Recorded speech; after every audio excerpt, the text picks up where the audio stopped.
Synecdoche. Synecdoche is a figure of speech in which a part represents a whole or vice versa. Synecdoche emphasizes specific features of a subject while minimizing the importance of the actual subject. For example, in the phrase, "all hands on deck," your whole body is being used, but the hands specifically are emphasized to focus on the specific function.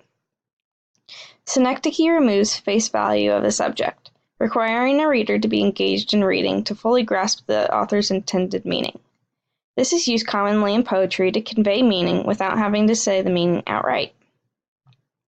Synecdoche also allows an author to better connect with an audience through cultural slang.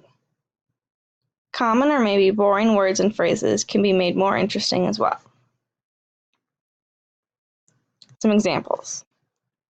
I had to sell my wheels because I have mouths to feed. Here, wheels represent a car and mouths represent people.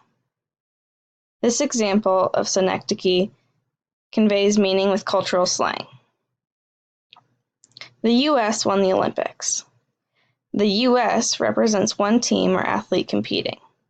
This example minimizes the importance of the individual team or athlete to emphasize the fact that U.S. team won. A way to remember this is the neck is a part of a whole body, synecdoche.